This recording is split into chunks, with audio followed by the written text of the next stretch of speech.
Hello, my name is Andy and I am the Village Idiot. I'm armed with a car and a GoPro and an unhealthy amount of time on my hands. I'm using that time to attempt to visit every civil parish in England. You're watching the South Cambridgeshire series, 103 parishes in a district that completely surrounds the city of Cambridge in Cambridgeshire. Let's get to it.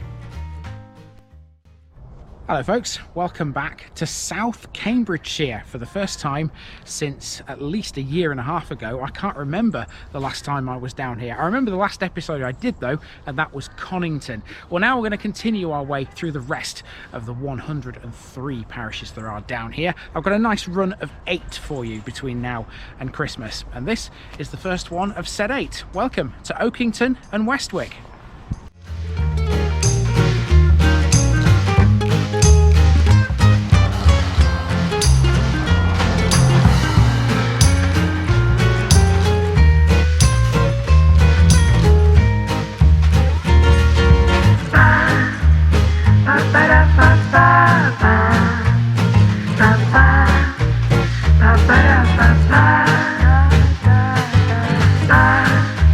This video is sponsored by Bassett Law Pro Clean, specialist floor and upholstery cleaners based in Retford, Nottinghamshire. Do you have a commercial space, own a restaurant, hotel or pub, maybe an office block? Bassett Law Pro Clean cover the entire country for commercial work. And they have a special offer. Quote the Village Idiot when you inquire and get a massive 7.5% off. Need it cleaned by the experts? Contact Bassett Law Pro Clean now. Here's my disclaimer for people who may be watching me for the first time. I say things as I would in my native accent and dialect. As a result, I may not pronounce things in the same way as the locals do. Remember, I'm a visitor. It's impossible to know everything. Leave me a comment, spin me a like and bash that subscribe button. Let's get to today's parish video. Welcome back to South Cambridgeshire folks, and to Oakington and Westwick, a small parish located to the immediate northeast of the A14 and to the northwest of Cambridge. It's made up of 2 settlements, the tiny Westwick and the much larger Oakington. Oakington was quite a large village in the Middle Ages. It was listed as Hochinton in the Domesday Book, and the name means Hocca's estate. The Black Death decimated the population in the 14th century, but since then it's had a steady regrowth, barring a short period when a third of the villagers left for Adelaide, Australia, thanks to poverty and unemployment.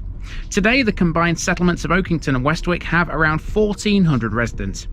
Oakington was once considered a hotbed of religious dissent, and in an enclosed area of the churchyard here, you'll find 3 graves belonging to the Oakington Martyrs, and they aren't the only notable burials in this place either. To the north of the village there was once an airbase, and Oakington's close ties to the RAF are depicted on its modern village sign. Speaking of planes, in 1909 2 Oakington residents built a monoplane in an attempt to win a prize offered by the Daily Mail for being the first Britons to fly a circular mile in an all-British aeroplane. Oh, and this one also features the longest guided busway in the world. So there's a lot here. Without further ado, let's get into it all.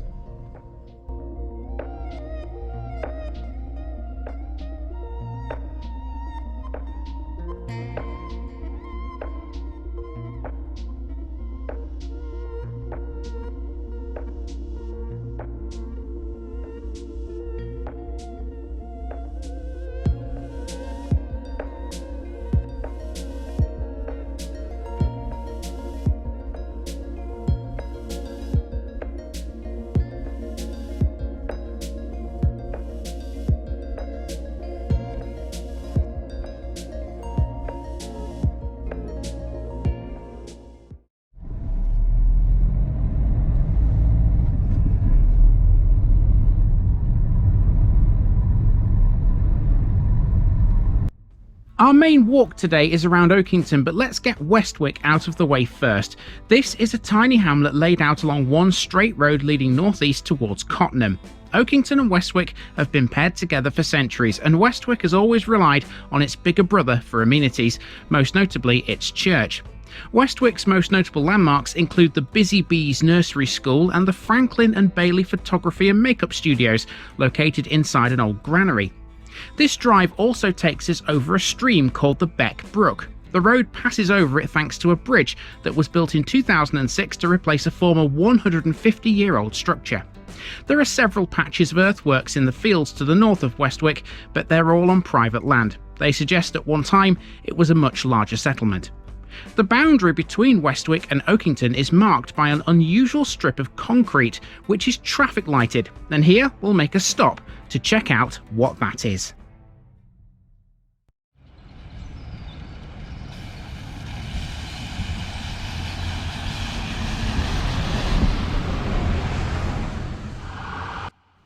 This is the Cambridgeshire guided busway, which runs from Cambridge to Huntingdon via St Ives. A guided busway is rare in this country.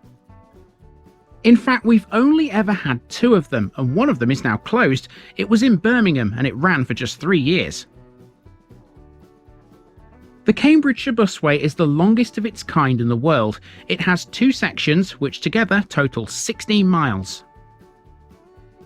Services that use this are just like any other normal road bus. Guidance is achieved using a guide wheel on concrete curb method. The road is constructed of concrete sections that are 15 metres long and 2.6 metres wide. The whole thing is an old railway line.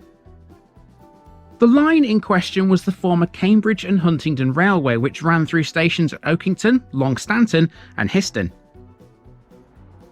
Oakington Station still stands. This was one of the unlucky ones that fell victim to the Beeching Axe in 1970. It's now a private house.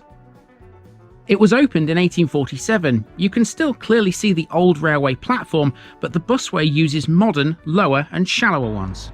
Well, I've got to admit, of all the means of public transport we've seen on this channel, this one is probably the most unusual we have seen yet. Would you not agree? The busway will be making several appearances throughout Cambridgeshire as we work our way through it, but it's fantastic to finally see it in the flesh. Right, let's go into Oakington and start today's main walk.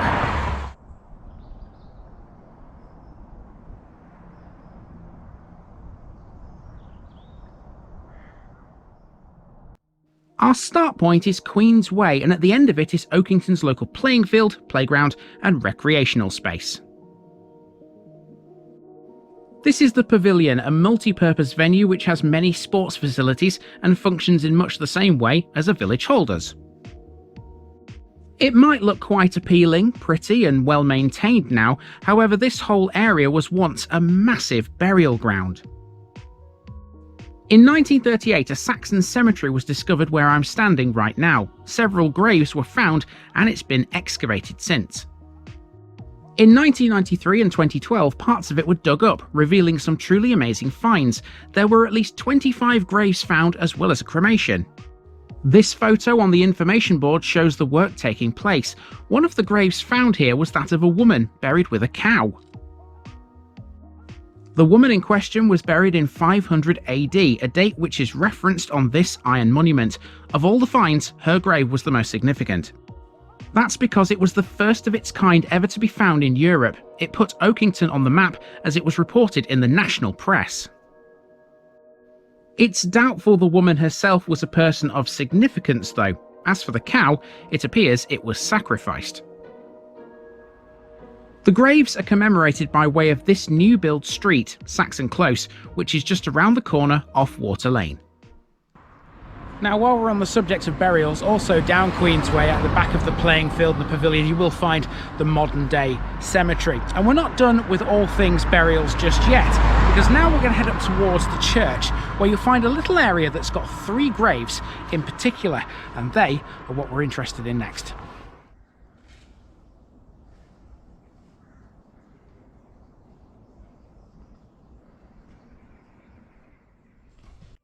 Via a short footpath off Water Lane, you'll reach St Andrew's churchyard and this small information board about the Oakington Martyrs. In the 17th century, Oakington was a hotbed of religious dissent. In 1685, it was described as a scandalous and vile parish by the bishop. The martyrs were Francis Holcroft, Joseph Oddy and Henry Osland, and they were all pioneers of the nonconformist movement. Holcroft and Oddy were the apostles of Cambridgeshire. Thanks to them, several nonconformist churches were established in the county. They became known as the Oakington Martyrs after death. During their lives, they were persecuted and imprisoned for propagating their faith. Along with their successor, Osland, the site of their graves is preserved today as a memorial to the nonconformist movement. The three are buried in a separate section of the churchyard in a railed-off enclosure, hidden away down a narrow dead-end footpath. Now let's look at St Andrew's Church. This is the tallest building in the village. Parts of the nave date back to the 12th century. It's largely perpendicular, although it has a blocked-up lancet in the south aisle, suggesting the true age of the church is not set in stone. There are 5 bells, 3 of which were recast in 1655 and the 4th in 1748. All 4 were rehung with a new one in 1978. Here's the church hall, a modern addition built since the turn of the century. The churchyard also has some fascinating graves. During World War II, St Andrews was seriously damaged by the vibrations of planes taking off from the local airfield. More on that shortly. Okay, the church is actually open and I would go in, however there is somebody in there at the moment, evidenced by this car right here. It's undergoing some kind of maintenance work, some electrical work by the looks of it. So obviously I would go in and have a look, but I don't really want to disturb them, whatever they're doing. So yeah, we'll leave them to it. What I will do though, is we will carry on with the main walk, turn around just here, and you can see the most gorgeous thatched cottage. We're going to walk past that as we head deeper into the village.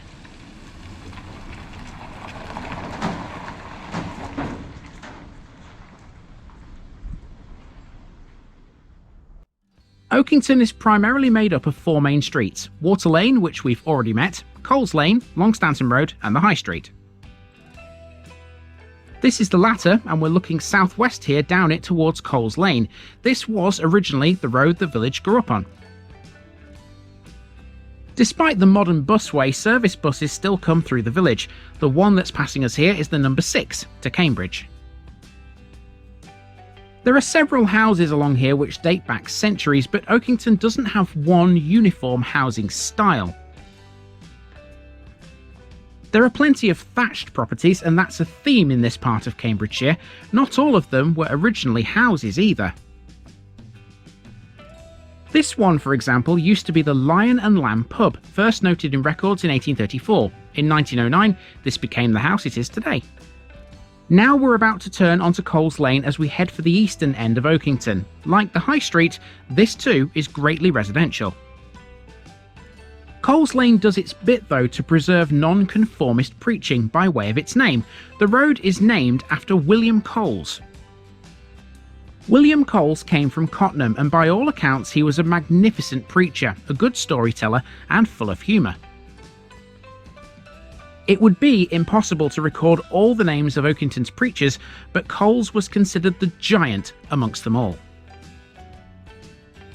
Number 5 Coles Lane, seen here, is notable. This is the base of the International Severe Asthma Registry, known as ISAR for short. And we've just turned down Croft Lane to find this pub, the White Horse. So we're going to actually be going back on ourselves in a moment, because I'm going to go up here, up to the shop, take a left and back to a chapel which is on Coles Lane, which theoretically I probably could have caught first, but trust me, there's a method in my madness. There's the pub anyway, the White Horse here in Oakington. Let's carry on.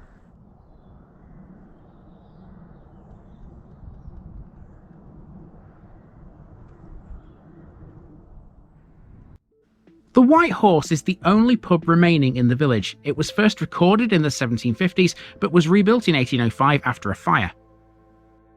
The area it stands on is known as Alehouse Green, and a few steps away we come to the only shop in the village, this nicer store. Briefly back onto Coles Lane now for the former Methodist chapel. This was built in 1875, replacing an old one from 1862. It closed in 1976 and is now a house. Next door is Wellington House, which appears to be some kind of office, but I'm not too sure on that one. Longstanton Road now, and we're heading for a crossroads. On the way, we pass the parish notice board. Mark off Oakington and Westwick. This road once had plenty more of note on it, including 3 more pubs: the King's Head, the Plough and Harrow, and the Red Bull. Next, the local pond. Although on the roadside, it's not clear if this is public or private because it sits in the corner of a nearby garden. Next to that is a phone box, which is now a book exchange, and Crossways Garage, named after the crossroads we're coming to. On the crossroads is a cafe, and here you can play a shorter, quicker version of the traditional game of chess. It was set up in 2015. The Crossroads shop next door encourages you to take a picture and share it. Take this shot as my contribution to that. These brand new industrial buildings nearby stand on the site of some tired old huts that house small businesses like a garage and an upholsterer's. That was interesting, wasn't it? The five-a-side Chess and Life Cafe. I can play chess. I will take on all comers. I'm not saying I'm going to beat everybody I play. I'm not the best in the world. I'm certainly no Magnus Carlsen. But yeah, I am a chess player and I do enjoy it. And I would stop for a game, to be honest with you, if I didn't have all these villages still to film. Right, let's finish this one off. I've got one section left. There are two main landmarks left. There's a chapel and a school, but there could well be other things as well. Let's go and see.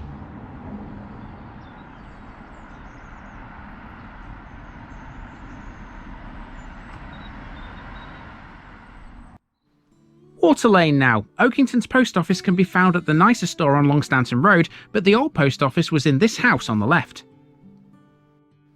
We've reached the village sign on the corner of the High Street, although in Oakington, Westwick is named on this too. Erected in 1988, it incorporates a keystone from a ruined local mill that dated back to 1863. There's a bit of history here. We return briefly to the High Street. Number 9 is where you'll find Edward Molson, a local furniture maker. Almost opposite that row is the Claydon Design Centre. This was the base of Round Peg Properties, who moved to Lulworth in 2021. Next door is the Baptist Chapel on Stocks Green. There's been a chapel here for over 200 years, but the original one burned down in 1865. It's now a Sunday school, and speaking of schools, a path from the Green to Water Lane brings us to Oakington's C of E Community Primary. Education in the village can be traced back to 1837, when the first purpose-built school was erected on Coles Lane thanks to a local vicar. Okay, so between the school and the playing field where we began, there isn't really much to talk about, so that's the circuit of Oakington and Westwick complete. However, there is one more thing I would like to talk about. You see, the eagle-eyed amongst you would have noticed on the village sign that there was a plane, a Lancaster bomber. Now, why would that be there? Because there's no former airfield here. If you look in the parish boundaries, you will not see any former airfield in Oakington. That's because it's over the border, and that's what today's special section is going to be all about. In 1940, Oakington had an RAF airfield. RAF Oakington, as it was known, covered 540 acres and served as a station for short Stirling bomber forces and reconnaissance planes. Post-war, it was used for a short time for flight training, mainly with Vickers Varsity aircraft, until it eventually contracted and closed. It was converted into a barracks in 1975, which in turn was closed in 1999. The site was then leased to the Home Office and was converted again into an immigration detention centre. The buildings could clearly be seen from the A14 until very recently, when they were knocked down. The site will form part of the new town of Northstowe, which began development in 2015. Northstowe became a civil parish in April 2021, with both Longstanton and Oakington and Westwick parishes ceding some of their land to allow its formation. That's why, even though Oakington is proud of its RAF history, the modern boundaries do not encompass the former airbase's site. We will of course though see the site in the Northstowe episode. And with that, it's time to leave Oakington and Westwick behind and head off towards the next one. After passing through the crossroads again, we're now travelling south towards one which could theoretically be considered a Cambridge suburb, but still retains its old village-like feel. And get ready, folks, for our first look at part of Cambridge University.